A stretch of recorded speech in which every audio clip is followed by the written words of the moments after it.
Oh, well,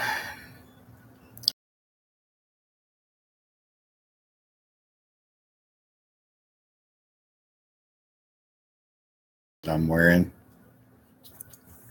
it's the work shirt, a reflective vest or reflective shirt. I'm wore out. I've been driving all day. Had to do a recovery today. Actually, hey, Lakin. Yeah, if you see the title, you see what I'm talking about. I'm sort of wore out and wore down today. Been I got up early and had to do a recovery. And okay, well, I'm trying to figure out how to do that Blue Ranch. Help me out on it, Lakin, because I've been trying to. I don't know how to do it good. I've done it once. I think I did it by mistake. But let me see if I can do it. Have been trying to figure out how to do that. I just want to get you and JC and a bunch of others that. Let me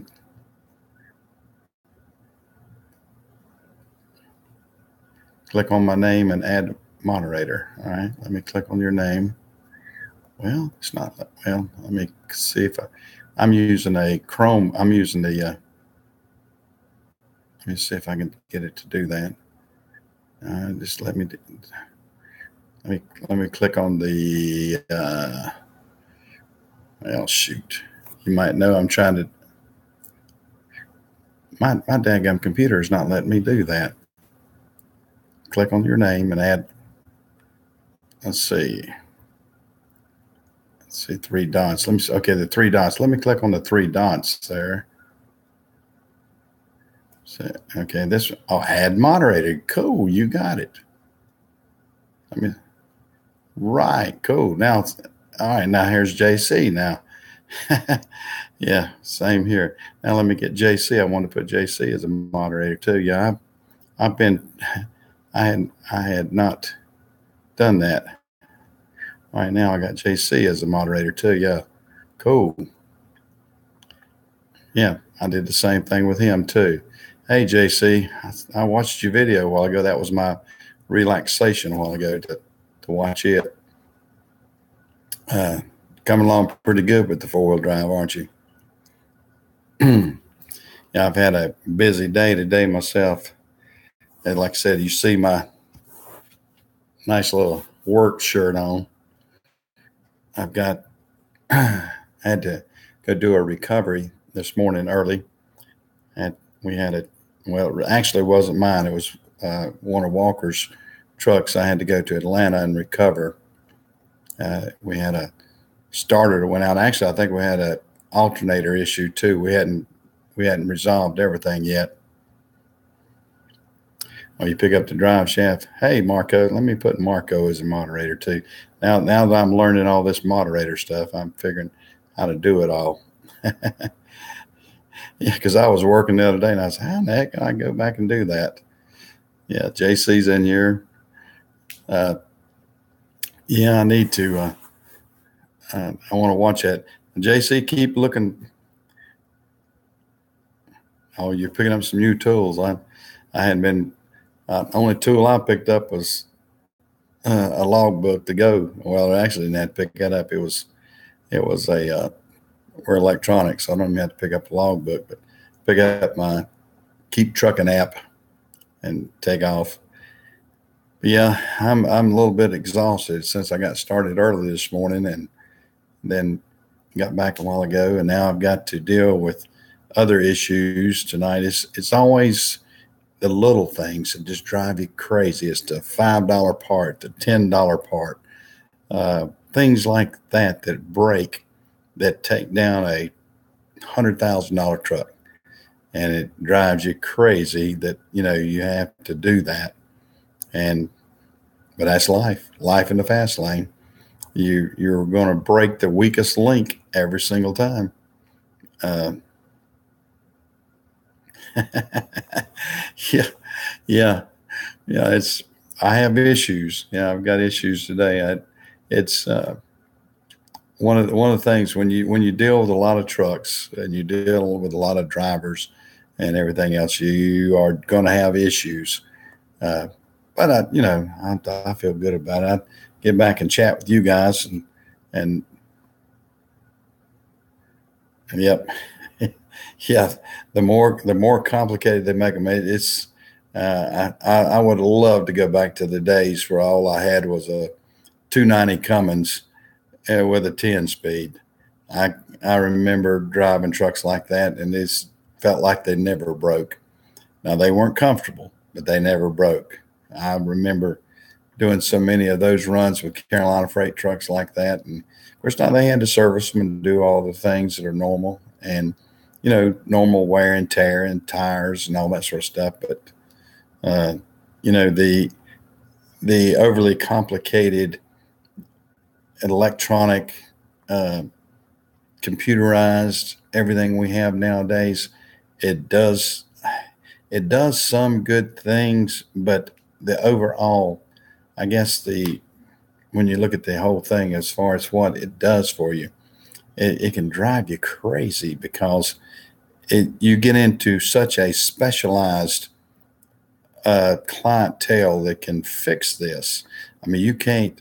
The average mechanic will stumble trying to fix the the trucks that we are with today.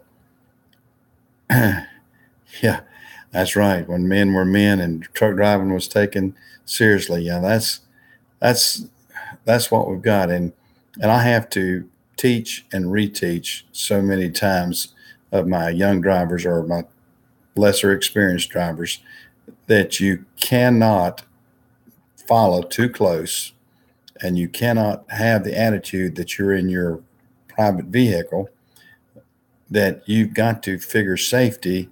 Uh, hey, tools and more. Uh, yeah, yeah, it's crazy. Yeah, when you're dragging 80,000 pounds down the road, you can't stop it. I don't even care if you got the greatest electronics, all the ABS, all the other braking things. It has to do with weight and speed. And so many of the young people that are trying to drive this and not think about what they're doing will uh, overdrive their ability and the truck's ability. And that's what gets so many of them in trouble.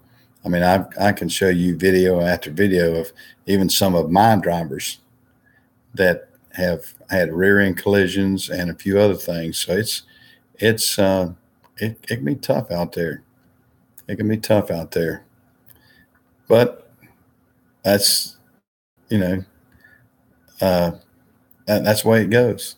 I'm gonna put Scott as a moderator too. I'm getting cool with this moderator button now that I've figured it out. uh, yeah, but that's what I was up against today, and it'll wear you down. It'll wear you down. That's for sure, and it'll get you tired. But that's life. I'm back. I'm home.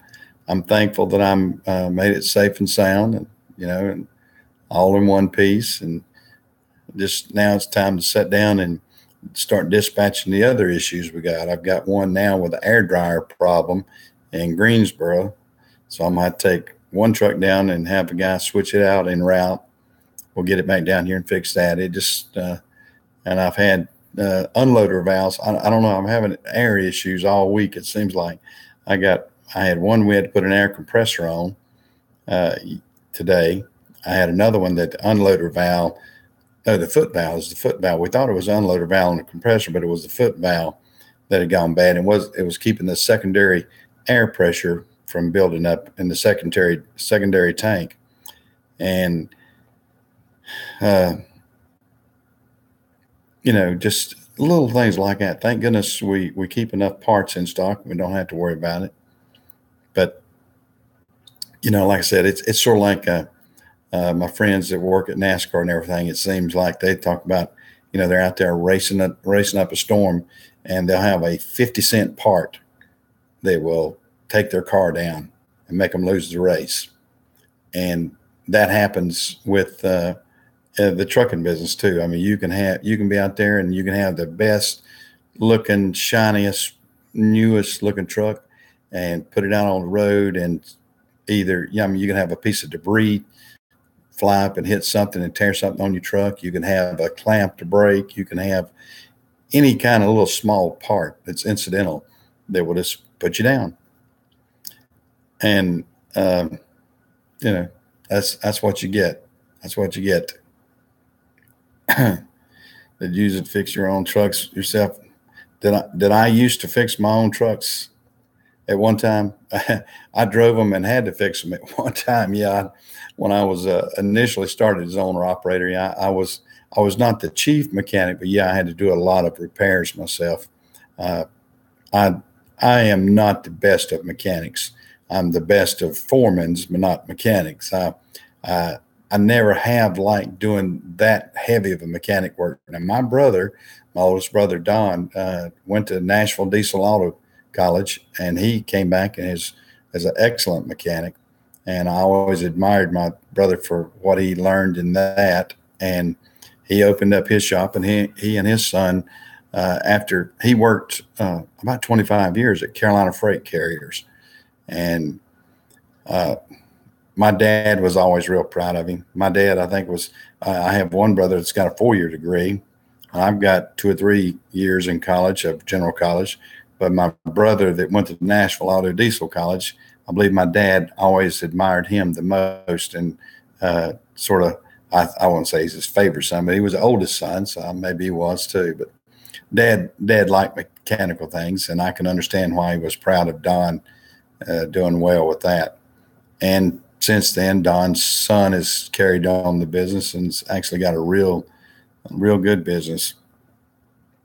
Let me read a little bit here. Yeah, the patch in the truck just to get it in, it's almost impossible. We had to do a tow today because of that. I mean, we went down and got the trailer, and we had to get it towed from Atlanta, Georgia, all the way to North Carolina. And I don't want to see the tow bill, but fortunately, that's my partner's tow bill, and I don't even have to pay for that. But all in all, it'll come out of the same pot one of these first days. But we get into these situations where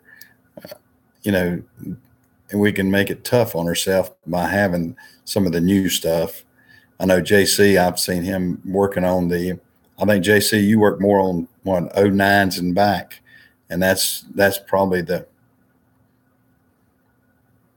yep, you're spinning. That's exactly right. We've got the big scanner. I've got the scanner in the shop, and it takes it because you cannot chase down all these modules and sensors and everything else if you don't have it. And you can have a $10 sensor that will take your truck down. We had one yesterday that we had in the shop, and it was an EGR sensor that actually, we had a defective EGR sensor.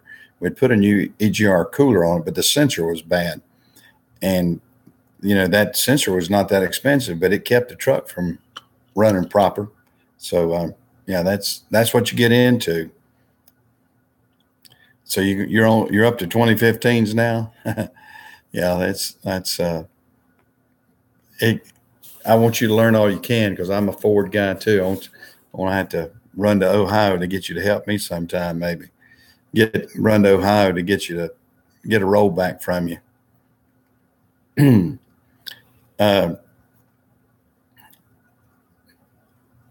Bypass the air dryer to get home. Yeah, we do that. We've done that a lot. We actually did that the other day. We had to bypass the air dryer. Which truck was that? I forgot which one it was, but we did exactly that. We bypassed the air dryer. We did it for a customer, actually. I did it for a friend of ours. His air dryer went bad and was staying open and wasn't letting it build any air pressure, so we had to bypass that air dryer. And we brought it on in, put a new one on for him, got him back on the road, had him happy. But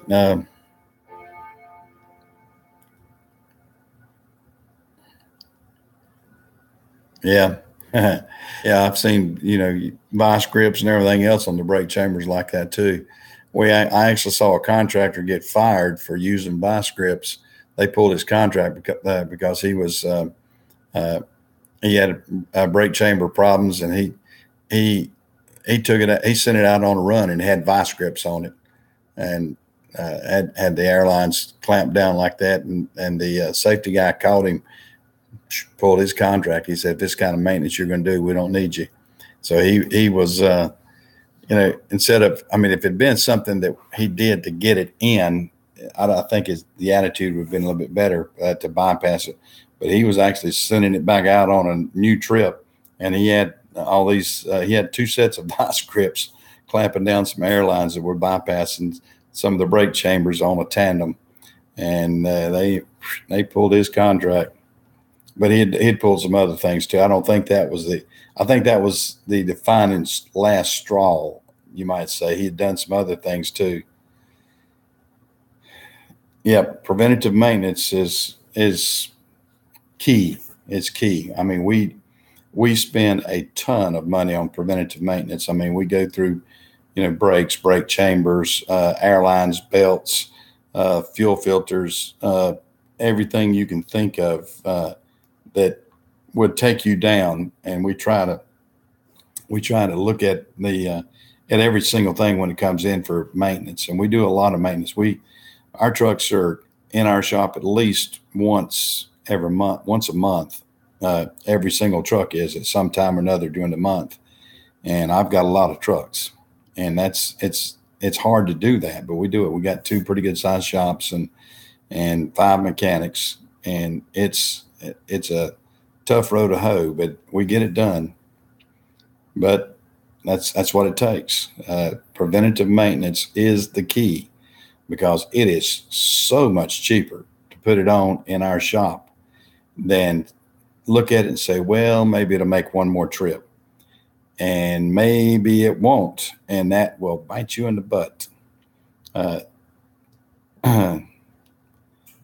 yeah, well, you got to have a good mechanics. You got to have mechanics that are willing to do that, and that's been the issue, getting quality mechanics.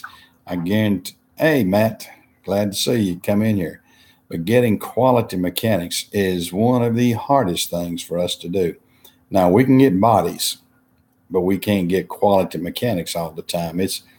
We've got some people that want to work with things, but uh, uh, it's good to have quality mechanics, and they are a hard commodity to come by. JC probably sees the same thing uh, in Ohio that I see here in North Carolina. Uh, yeah, clock leeches. I've had some clock leeches. I've got two right now uh, that I'm not going to mention which ones. I don't want them to get mad at me, but I've got two guys that work for me. Uh, they get here 1 minute before, and they're leaving 1 minute before when it strikes 5:30. I can hear their trucks crank up and gone. They're out of the parking lot, but when they need time off or anything else, they still want to get paid, and or they kind of skate that. It's sort of like, oh, you didn't realize I took 3 hours off during the day. Yes, I did. I just didn't clock you for it. Sometimes, and yep, that's it too. The cell phone thing. I had to let one go a couple of years ago because I told him, I said, son, I did not hire you to text on your phone all day long. I hired you to do mechanical work. And I actually ended up having to make that boy put his phone in his pickup truck. And I said, when you're working here, I don't have any need for you using that cell phone. So it's not going to help me. So you lock it up in your glove box and you leave it in your pickup truck. I said, I don't want to see you walking around the corner, using your cell phone while you should be doing something for me. And it's sort of like a distracted driver. They're a distracted mechanic at that point too. Uh, yeah. Well, Matt, you probably can. You probably can fix it like that. But these young boys that are when their whole attitude. I told that young boy, I said, it seems like I'm paying you to text and poop. Well, I don't even know what he's doing in the bathroom, but he's taking his time in the bathroom, and he's young, so he probably ain't taking a dump either. He's probably doing something a whole lot different in there. Hey, Chris, now let me put Chris on. Now that I've figured this thing out, I'm going to add Chris as a moderator too. Look here, I got Chris in there too. Yeah, I've been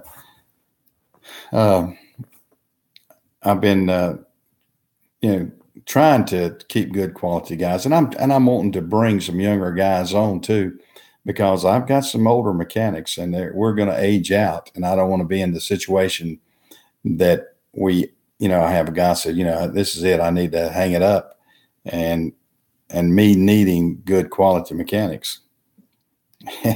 Yeah, Chris, I just learned. I've been trying to do the blue wrench, and I had I forgot who taught me. One of the other guys a minute ago showed me how to do it. It was a little bit different. I use I've got a Google Pixel Books what I use as my laptop here, and that it had a little bit different setup. When I'm using the trackpad, I couldn't back click on it, so I had to reach over and get my mouse. I got my mouse so I could do it right. Yep, I know. And that's what happens too. Cell phones are a great thing and a bad thing. There are certain things that they really do a great job for us, but they are a major distraction for industry. If, people are forever disturbing me, like yesterday's thing I was talking about. All the junk calls yesterday seemed to be the worst day I got for telemarketers and just junk calls. I went back and checked my phone late last night. I had like 19 spam junk calls, and it's terrible. But yeah, you got to have common sense, and you got to have a decent attitude. Get what information you want, get on and get off. I don't want somebody to sit there, wearing out their thumbs while they're supposed to be working. And common sense isn't common anymore, Matt.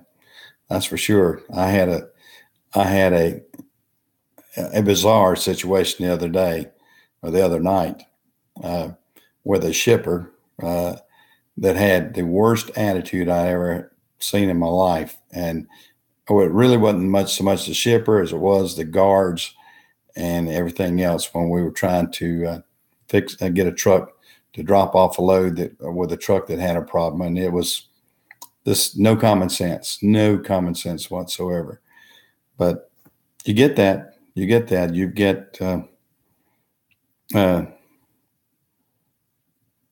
I hate cigarettes. My guys are good about staying off the cell phone.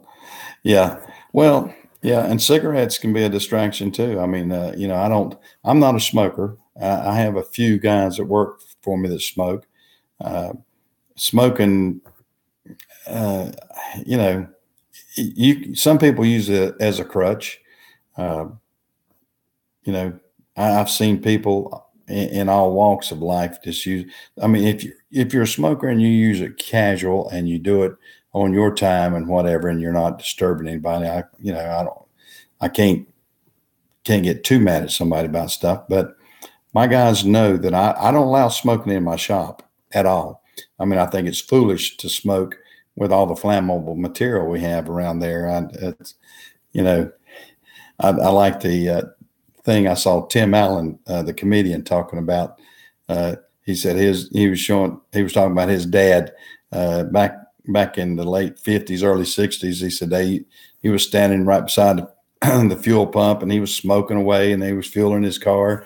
And he said, I guess in 1959, gasoline was not flammable. And that's the way some people treat it. There's a lot of flammable situations in the shop, and I just don't want somebody setting down a cigarette and it start a huge fire. But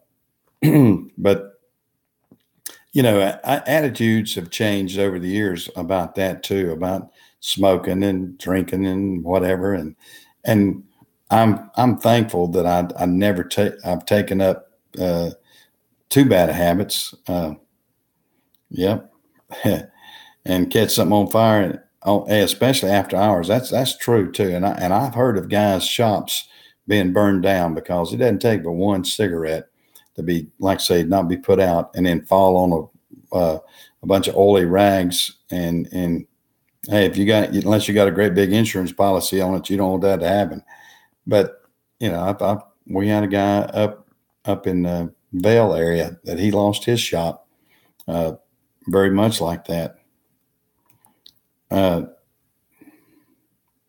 Yep, on your time. Well, that's the thing. I don't let I'm sorry. I don't approve of smoking inside the shop. If they want to go outside the shop and smoke, that's fine. But I do not approve, not inside my shop. I don't want anybody smoking. I don't allow I have two guys that smoke at my Napa store, and I had to stop them on that because once I bought out the Napa store, that was the very first thing. I'd kind of taken a survey of people around town, friends I knew, and everything else. And the number one thing that most of them told me was, it smells like an ashtray in that store. And the first day I told the guys there, I said, guys, I know both of you smoke. Go outside. Do not smoke inside the store. I said, we can't have this anymore. And I told them, and those guys said, yeah, we know. He said, but we got a bad habit. And I said, well, that's fine. Take it outside. Take a break outside and go smoke out there. You don't have to constantly sit in there and smoke and put out a cigarette, smoke and put out a cigarette. And then you walk into an environment like that, and then all the product gets all the smoke. And that's the worst part about it. You don't want to pick up a package and it smells like cigarette smoke and you put it in your car and everything. At least most people don't. If you're a smoker and it doesn't bother you, that's fine. But the majority of the public do not want to smell that smoke smell on a product that they're picking up. And I tell you what, in truck stops, it's well, yeah, and that's it's that way. Yeah, it's getting that way in a lot of places. All right, hey, there's Wayforick. I'm gonna put you. I'm here. All you guys that have been chatting with me this past few months, I've really enjoyed it, and I'm putting all these good guys in there as moderators since this old guy learned how to do this the right way. But public buildings are not supposed to be smoked in anyway.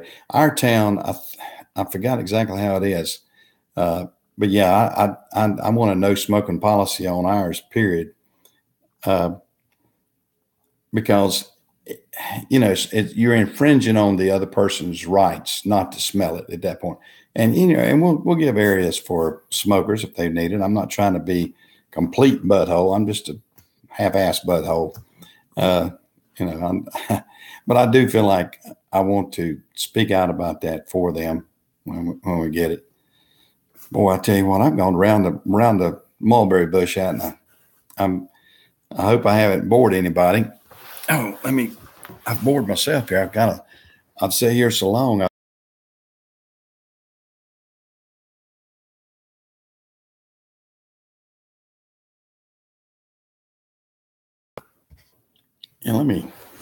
I don't know if this is a help or hurt. It's getting a little bit dark here, and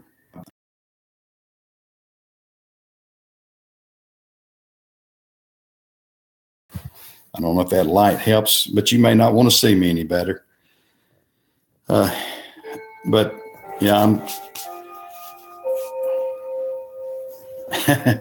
yeah, I'm winding down for the day too. It's like I said, I could almost been over to see you today, Matt. I was down below you, and down below to the east a little bit over at Atlanta. Yeah, aren't I bright today? Yeah, this is my work shirt today. I as you got in here a little bit later, I I had to do a recovery down in Atlanta today, and because I was pulling for the Amazon part, I have to put this reflective shirt on, and I could do this or work for the state of Georgia, I guess, at the same time. Get out and move some asphalt around. Yeah, I know it. Well, it wasn't my truck. It was a recovery for my upcoming partner that I've got. It was his truck, but I did the recovery for him since he's not a licensed. He doesn't have his CDLs. He's got his permit, but he's the one that works at NASCAR. He's a fuel guy, but it's it's one of those days. Things are will just wear you out. And for me, it's easy. I'm getting old, so it's easier to wear me out.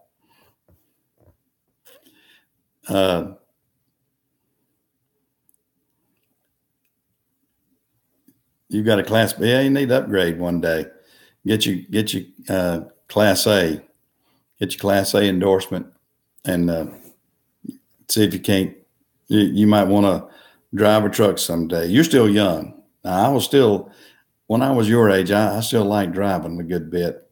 Right now, it's not the thrill it used to be 40, 50 years ago. I think I got my chauffeur's license, and it was chauffeur's license when I started. It wasn't even called CDLs back then. It was called chauffeur's license. I got my chauffeur's license in 1970, I believe it was. Yeah, Matt's going to make more as a diesel doctor, and the worst thing can happen for him is he can fall off a truck instead of having to get in and out of these trucks. Yeah, don't slip and fall on the top of a motor. But yeah, it's. I'm just thinking the other day. I've had how long is that? 1970, and this is 2018. So I've had the equivalent of CDLs for 48 years. So it's been a while. Been in the trucking business since 1967. You've had one of them long wheelbase chicken lit. Yeah, I've got one of those. I got one of those long base. I got a Classic. I got a Freightliner Classic that has all the chicken lights, and it's a long wheelbase and takes about 4 acres to turn it. And they're fine going down the road. Just don't have to put them in a tight spot. But they're comfortable. I mean, some of them are.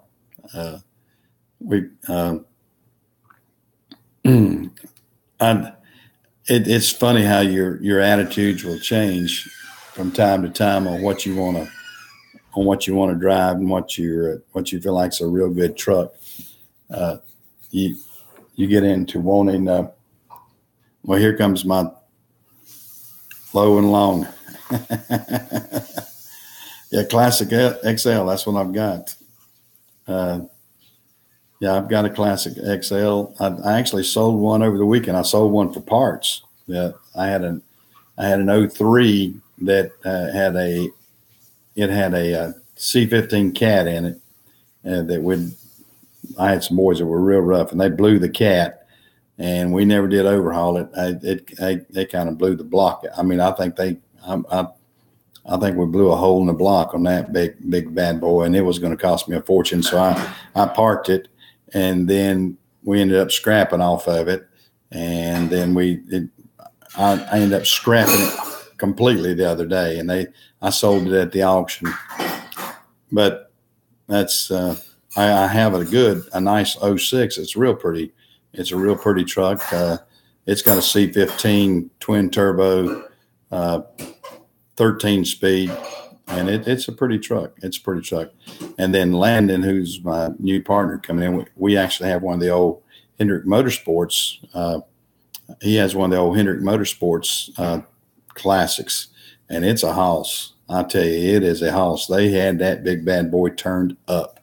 I don't know I'd like to put it on the computer and see what the foot pounds are on that torque for that thing, but It knows no hills. I'll tell you. It's when I picked it up at Hendrick Motorsports and drove it up to our shop before we cut it back and everything.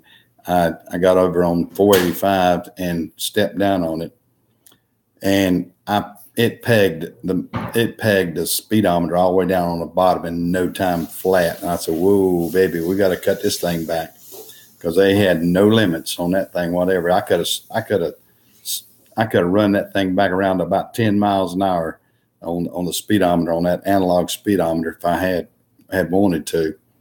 But it is a hoss, and it runs good. We really like it. I've driven it several times, and that big 60 series, the way they had that thing turned, it, like I said, I think it's set at 5.25 horse or 515, 5.25. I don't know what those things can be turned up to, but it's got the foot-pounds torque. I think they may have it. I don't know what it is. At 18.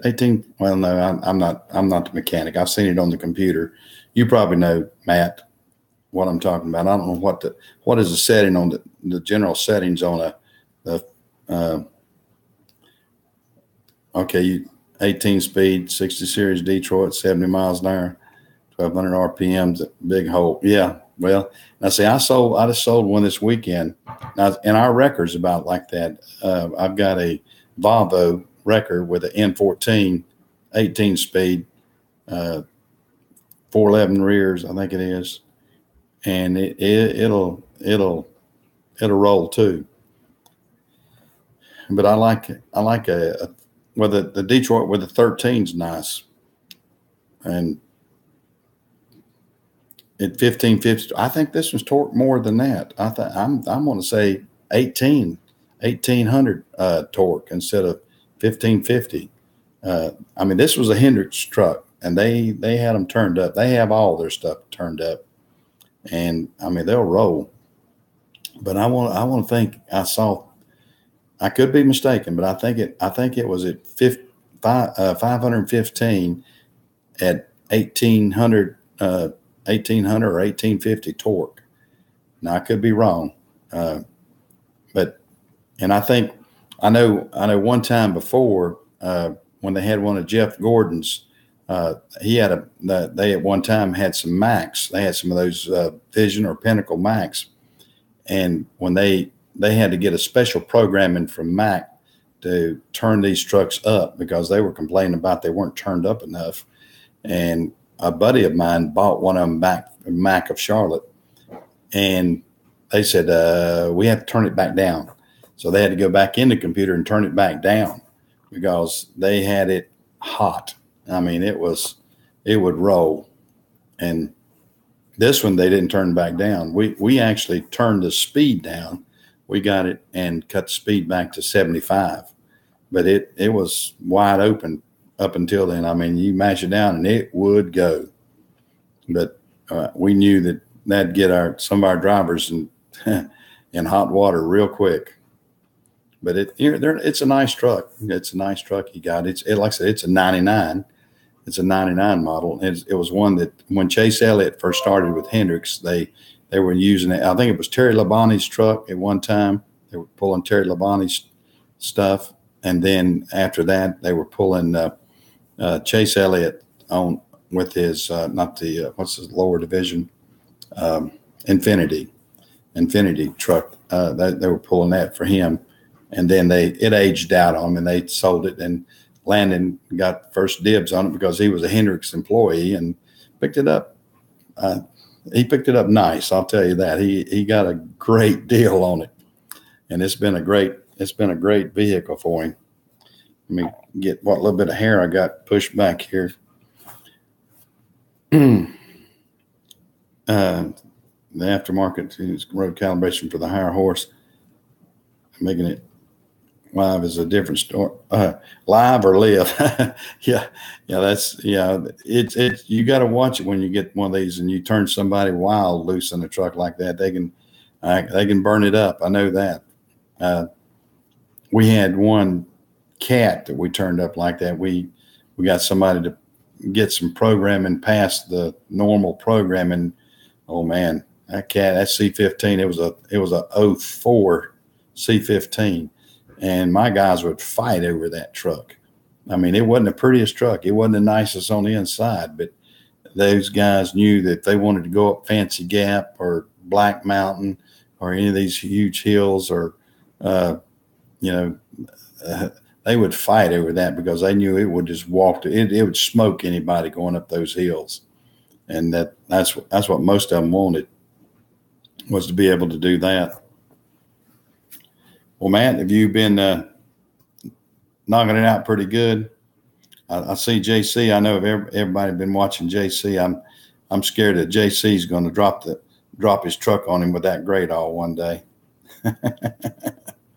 I noticed you got some. I noticed one thing you had, JC. You look like you've got some big jack stands like I've got. I've got some that I got from Sterile Coney. They're I can put a truck up about 6.5 feet, and I noticed you had some that were pretty good size jack stands too. Oh, I know JC's a smart fella. I'm just giving him a hard time. JC does stuff that scares me sometimes because he can wheel that great all around, and I'm going, oh man, I said, oh God, you can tear that thing up. I kind of cringe, and I watch him, and he just does it like a pro.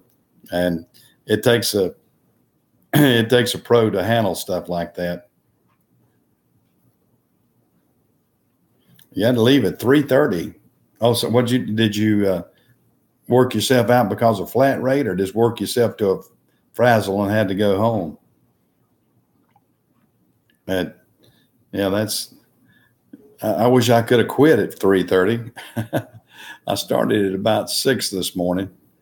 I got the phone call about 6 o'clock and had to jump up and throw the work jeans on and this pretty shirt and take off down the road.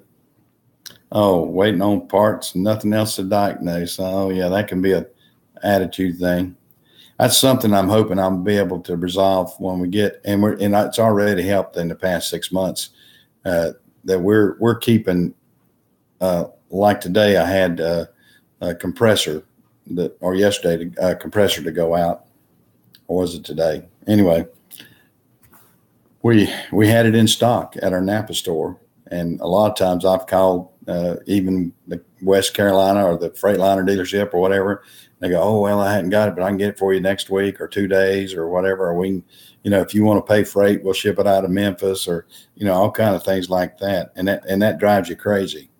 So I've been trying to get my guys at my Napa store to, we got to have the brake chambers, the brake shoes, the air compressors, the belts, the hoses, the alternators, and everything that we normally go through. I want that on the shelf in my store. So at least I can serve myself. It's tough, when my guys, have something to break, and I don't even have it in my own store. So I'm trying my best to make sure that they keep these things for me at least, and it helps the other customers too. And we're trying to increase the level of truck parts. I mean, the name of the store originally was just Cherryville Auto Parts, and I changed it after I bought it out. I changed it to Cherryville Auto and Truck Parts Incorporated, because I wanted to emphasize the fact that we were getting truck parts a lot more than the average Napa store, in which I am, and it's kind of tickled me that the store now is getting known in the region that we're carrying truck parts. We've had other stores that have looked up, and what we do, all the Napa stores, well, not all of them, but a lot of them in this region, they'll share info of our inventory. So, if I don't have the part, and I go, well, it's, so-and-so's got it in Lincoln, or so-and-so's got it in Shelby, or wherever. And the guy that used to own the store had really let the inventory get way low. So nobody ever checked him before. And now that we have gotten it, and we've tried to put a lot of money into it and get it built back up, we're getting to be the go-to store for truck parts. because we've had other dealers that other Napa dealers that have called us and said, it's showing that you've got one of these whatever alternators or something so and so. Do y'all really have that? And we said, oh yeah, we got it. Let's check. And he said, yeah, we got it. We put our hands on it. Yeah, we've got that. And they said, wow, that's cool. And they'll either say, can we buy it? Can we ship it to us, or can we send you a customer? And I said, shoot, yeah, send us a customer. So that's been a good thing. It's been a real good thing, and I've been happy with that and everything. And I like being able, yeah. Well, and that's one reason we're glad that we're going to try to get a Napa Auto Service Center too, and try to do the same thing with the cars too. And if we can get I got to get some ASE certified mechanics. Now there's my catcher right there. I've got to get the certified to be able to get to be certified Napa Auto Service Center. So it's a situation that I need to, again, like we were talking about earlier, get good quality mechanics, and that's tough. That's tough. It's easier, like you said, to get a somebody that wants to watch the clock all the day. I don't need clock watchers. And yeah, I'm trying to do that, Marco. It's if you can look on one of the other previous videos I've got, like I tell guys, I'm sorry, I'm lazy. I don't have any time but just to put up live videos, and I hope y'all guys can put up with my chat. But a couple of days ago, I put one up of the well, I don't work on cars or trucks. I just want to be the guy and sell you parts to do it and get the right mechanics. I'm not. I like tools, and I'm a tool junkie as far as liking tools. But as far as actually doing the actual work and everything else, I'll leave it up to the experts. Bearded Yakin. All right, let me get. I'm gonna put him up as I'm get all these guys that are jumping in, and I'm trying to get them as good moderators, because I think the chat room we got kind of started here is great. I like our.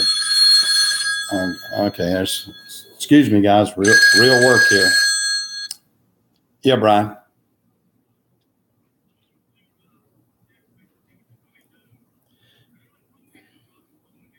Okay.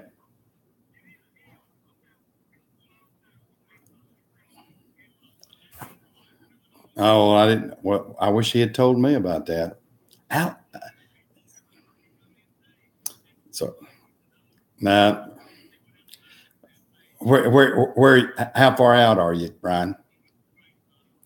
All right. Can you turn around and go back and get yours? Let's see something. If you can do something, and just.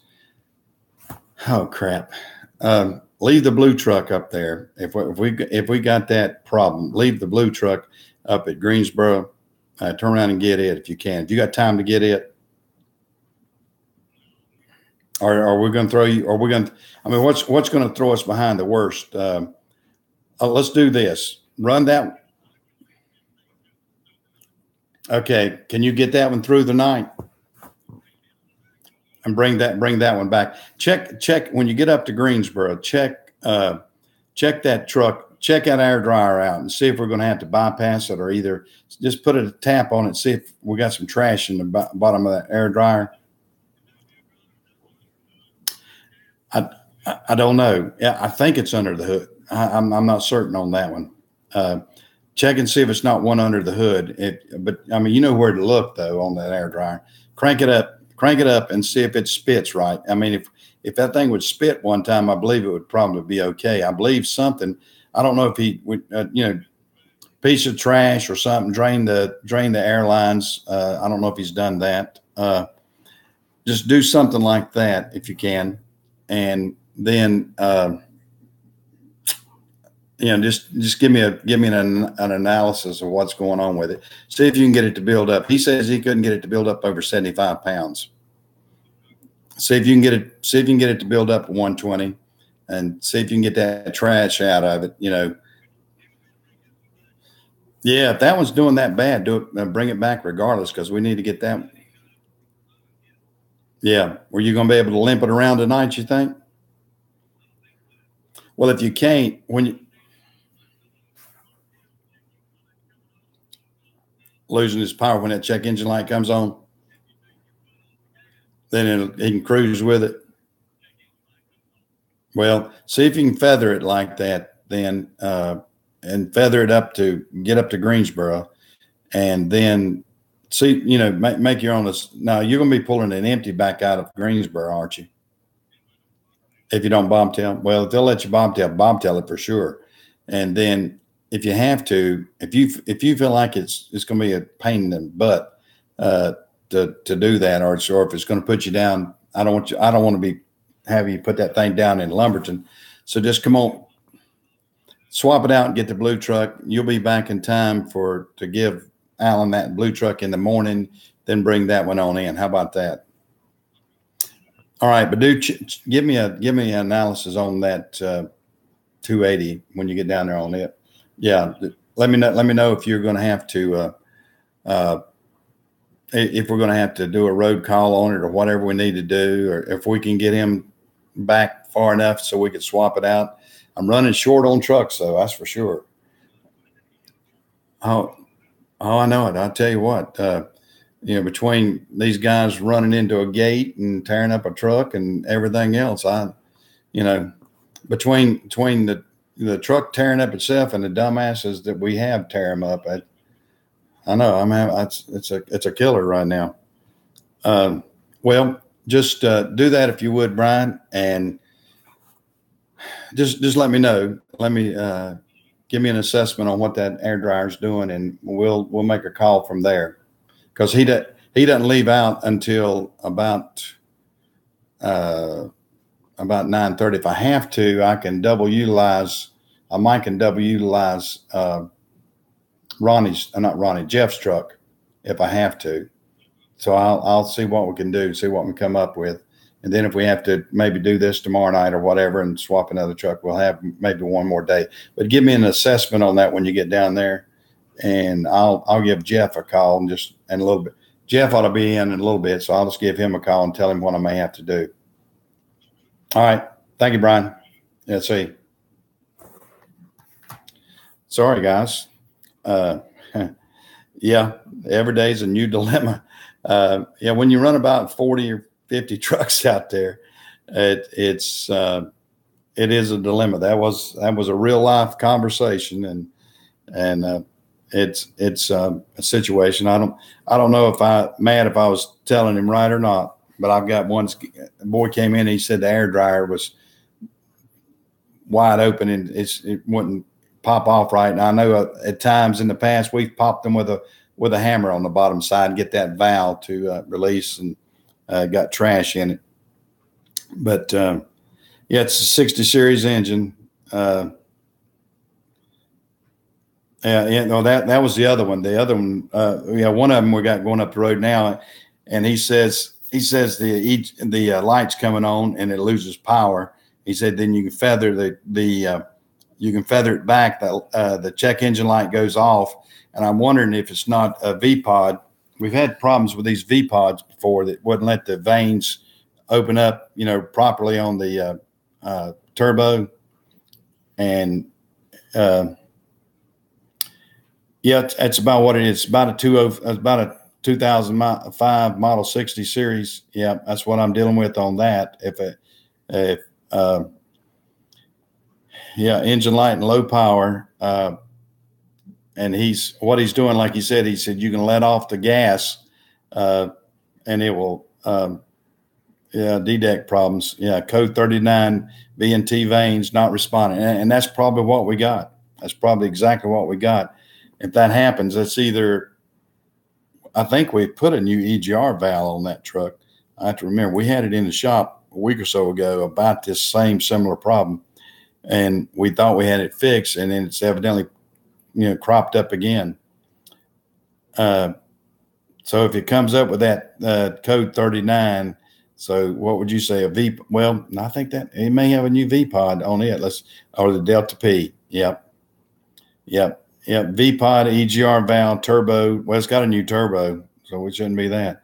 Delta P, could be several things. But yeah, those are the issues right there that we have on a lot of the 60 series. Just those four things right there. I put on, you're not going to believe, in the fleet this past month, I put on 5 turbos.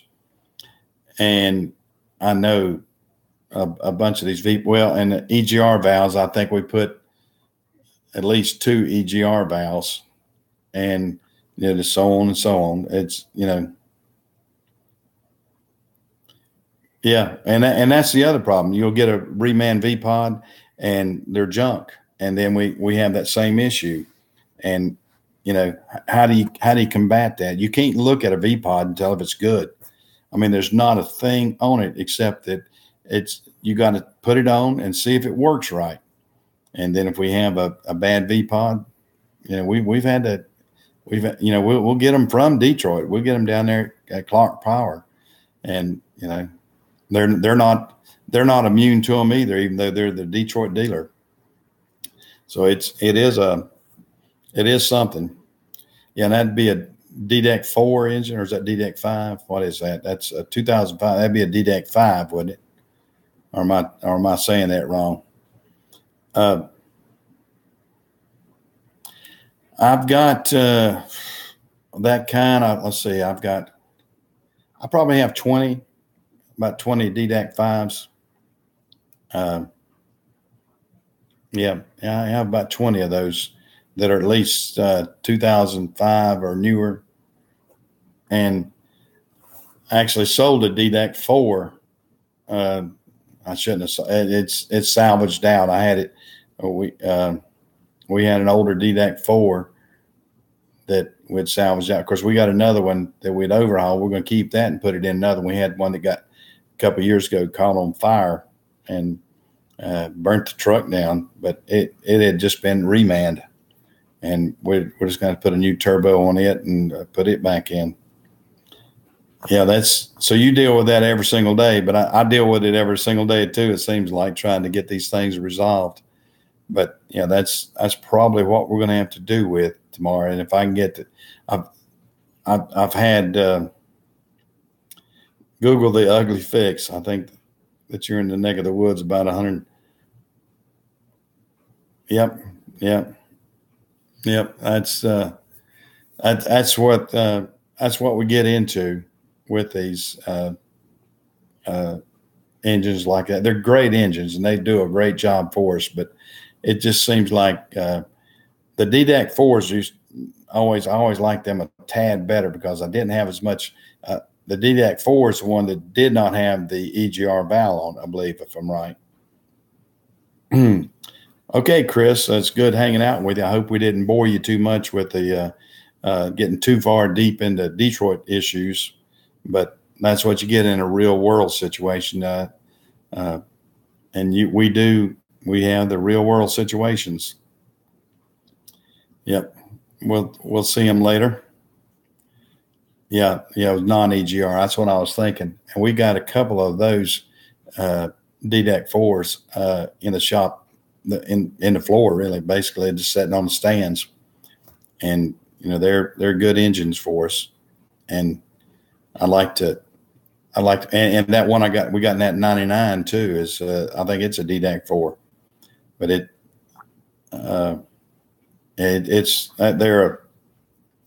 a heck of a good engine. I wish they could have kept them just like that and not had to do so much with the EGR, because we don't seem to have now does the DDEC 4 also still has the V-Pod and everything, doesn't it, Matt?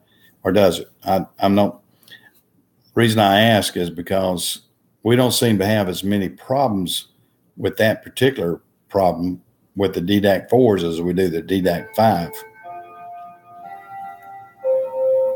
The barometric sensor. Yeah, we've replaced that. Jason, my go-to guy at Detroit and everything, he's talked about that, and he's helped us a lot on setting us to the right place to fix these things because, I mean, we have these same reoccurring problems. I mean, it almost thinks, didn't I just fix that truck with that? And you go, no, that was this truck with that. Now you got this truck with that. And you go back and look at our spreadsheet of which truck had what. Now you go, wow. I mean, they all seem to be, it's almost like, well, when do you put that on that? Wait till it breaks? I guess so. And it's always it's a game you chase a lot. It's a game you chase, but it is what it is. It's the trucking business. And if you're like me and if you live by one of these big bad boys, or like me, and I've got several of them around here that I have to live by. I have to carry, I know I've told a few of you, I carry 4 phones with me, and it's because of situations like this. Sometimes I'll get a driver that calls in. I'll have to call dispatch. Then I'll go from dispatch to breakdown or another a wrecker service or whatever. I am informed with every issue, Marco. I try to stay on top of especially the running issues. I mean, my head mechanic, I let him get a little bit of rest at night, although he gets called at night too, occasionally. And I try to let him rest because he's physically working that. I have to mentally work all of this. But yeah, I'm on call 24/7. And some people think I'm crazy, but that's the way I've run my business. I've been doing it fairly successful this is my 32nd year working with RPS / FedEx. I am the oldest contractor in the state of North Carolina. I didn't realize that I used to say I was the second oldest or second with longevity. But I am now the oldest because the other guy sold out a couple of months ago, and I didn't even realize it. He was out of Greensboro. He and I started about the same time, but he started about 6 months to a year ahead of me. He had about 32, 33 years, and he sold out and called it retirement. I'm still hanging in there and still enjoy it, believe it or not. At my age and attitude and everything, I still, even though some people, my old nose is itching today, even some people would probably get bored with it or say, hey, I don't want to deal with that. I stick it out, and then it kind of invigorates me. Although at the end of the day, like today, I'm wore out. But sometimes I'm invigorated with it, and it makes your mind think. I'll tell you that. Well, I hope it comes off that I enjoy it because I do. I really do. And I guess the day that I really get to the point where I hate it and I don't want to do anything else with it, again, that'll be the day I hang it up and I'll say I'm through with it. But it always sticks in my craw a little bit. My dad, and I miss him a bunch, but my dad, when he was out, he worked his tail off working for another company so he could save money, so he could get to retirement. And what he wanted to do was have his own bulldozers and dump trucks and do his own thing. And yeah, I guess I do look busy, don't I? But anyway, my dad always wanted to do those things. And I thought years ago, I said, well, if I can do what I want to do and have it as a job, it's really not a job at that point. And that's the way I kind of attack these things. Now, well, I'll tell you,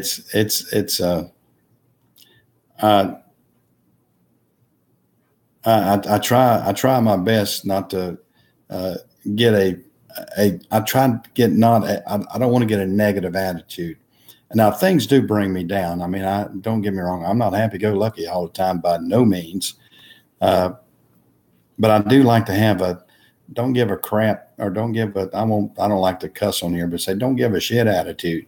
I do have that sometimes because I don't let things get under my skin too much on that. I'm not going to let somebody tell me what to do.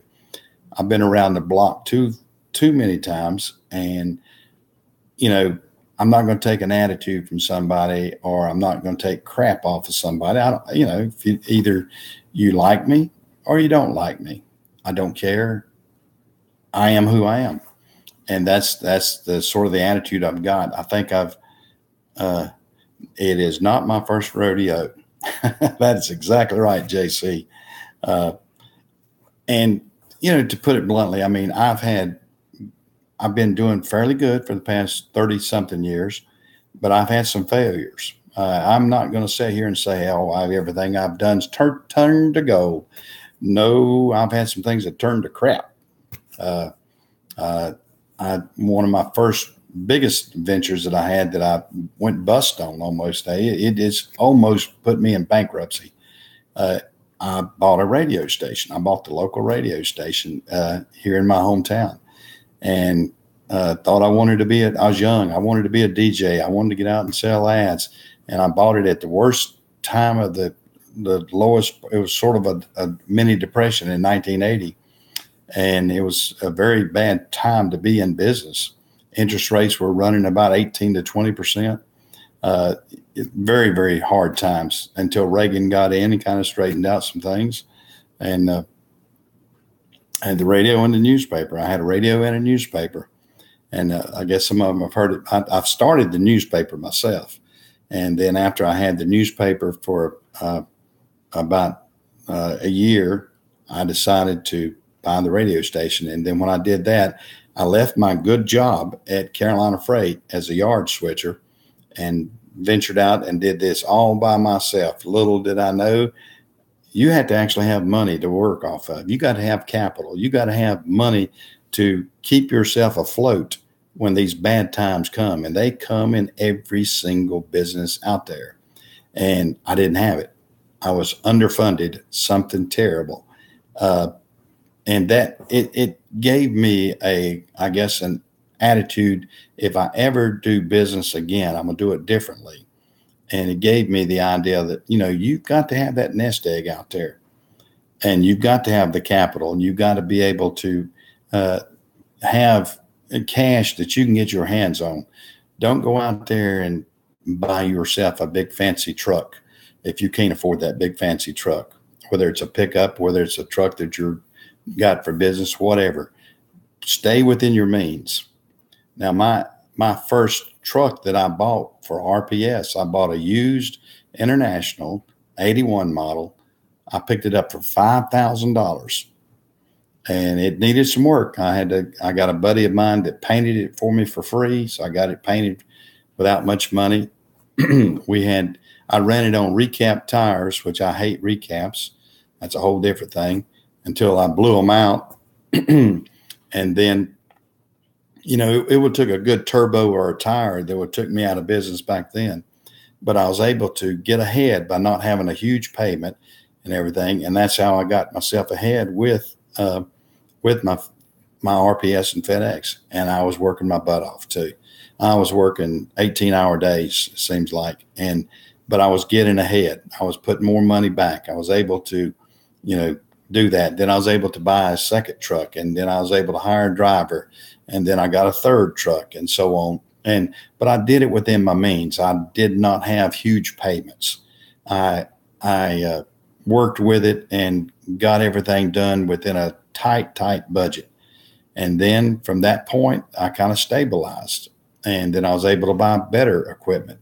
And then from there, I was able to put on other things, and then so on and so on.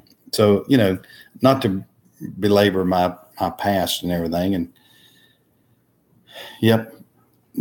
And like I got a brother-in-law that's an orthopedic surgeon, that's a doctor, and he and I kid about different things. And I'd say, oh yeah, you're making the big bucks or whatever, and he does, he makes good money. But he told me, he said, yep, we're all at a different level of poor.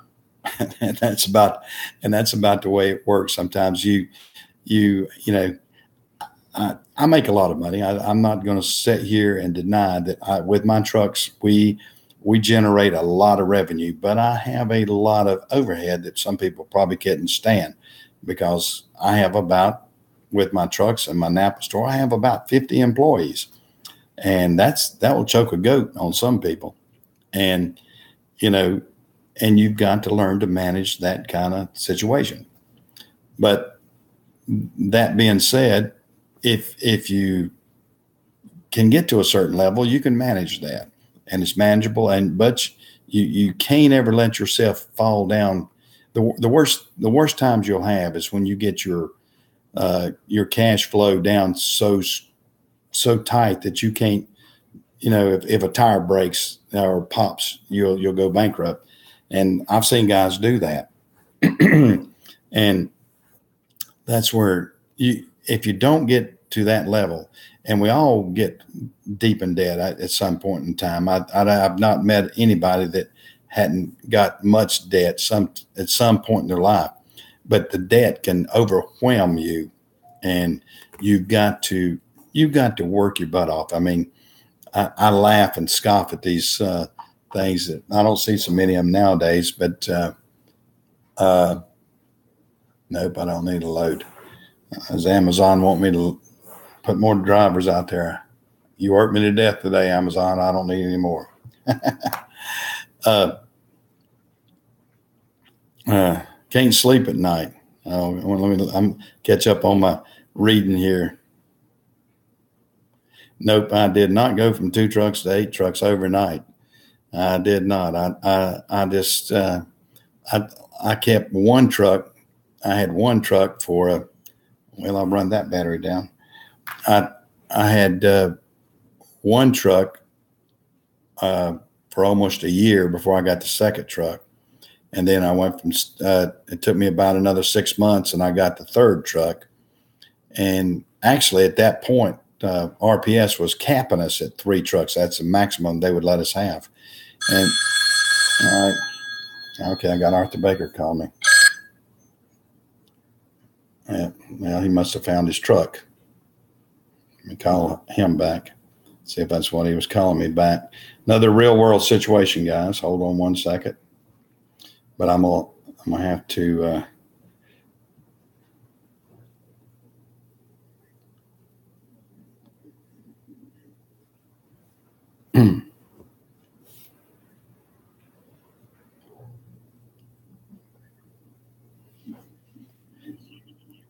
You found your truck. Okay. You realize, you go, wow, that's my truck. He's got it back. Yeah. Well, you should have found it easy. It's that white truck up there. All you had to do is find that white truck up there, Arthur. Yeah, just remember, grab that white truck.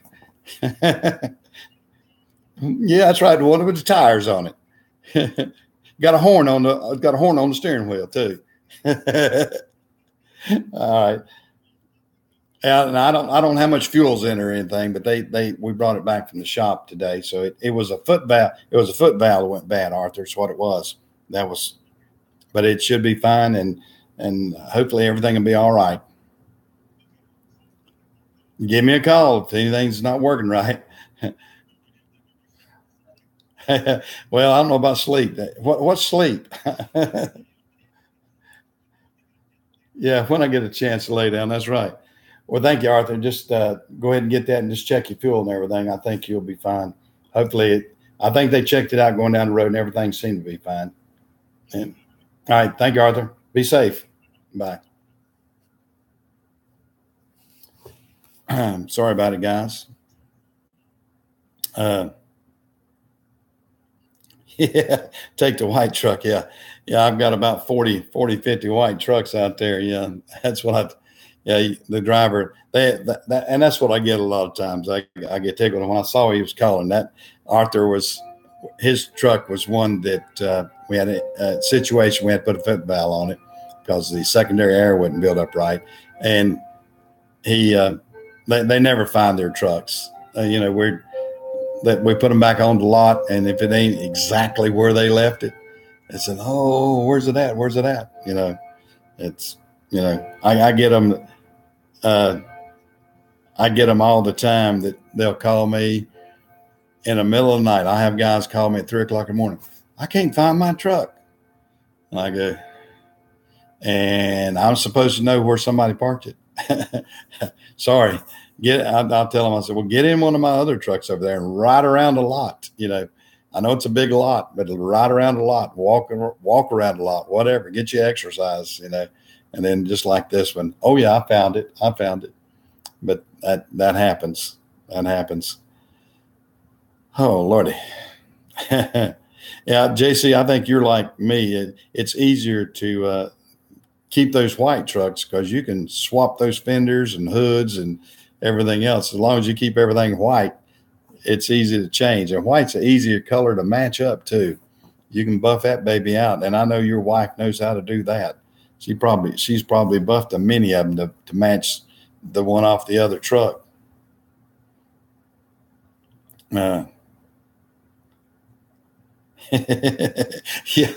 I wish I could do that. Yeah, I wish I could do that sometimes. I have some that, I mean, it's sometimes it is the crazy ones that will just, you want to go, hey, what's the issue?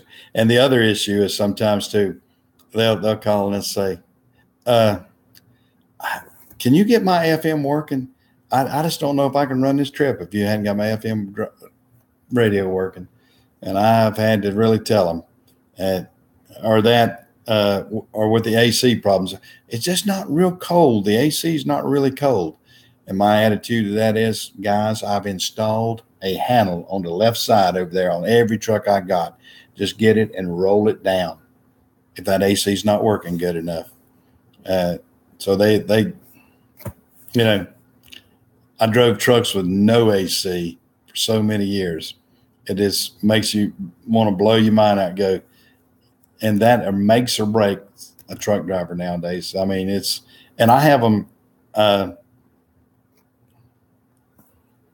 Hey, Layla, I see you're in here.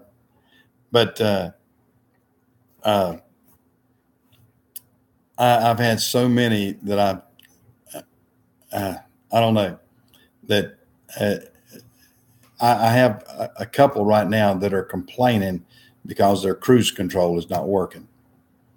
And I remember I drove trucks for 15 years and never had a cruise control in it.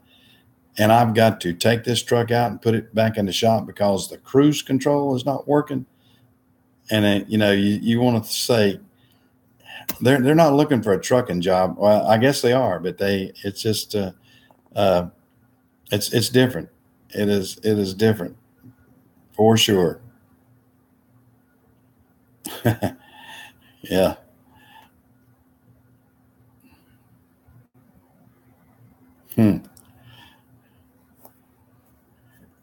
Now, Layla, I see you in here, and now are you in the trucking industry at all, Layla? Or do you do anything with trucks or tools? Or I see you in here, and I've chatted with you. I don't know much about you. I haven't actually checked out your site. I don't think, or did I? But I'm glad to see any kind of follower I've got. I have anybody that can jump in here and chat with us. We try to have a good, clean channel, and I hope I can keep it that way. She's a master chef. Wow. And you work at a construction site. Okay. Are you a master chef at a construction site? Is that what that is? I know. Okay. Well, the reason I was saying that, my grandfather was a cook he worked on the Tennessee Valley Authority when they built when they dammed up the Tennessee River and everything, and made all oh God, what was that called? TVA, Tennessee Valley Authority. He worked on that back in the 30s and 40s, I think. Back, and that was a part of the Reconstruction days uh, after the Great Depression that FDR had started. But that's what I was wondering. But that's getting way back there. That's getting way back there on that kind of stuff. Well, guys, I tell you, I'm just about wore out. I've really enjoyed tonight. Everybody's been real good, but if I may want to take a nap before the 14th call comes in today, and give me a little rest, and get up tomorrow, and hopefully tomorrow will be even better. And I've enjoyed.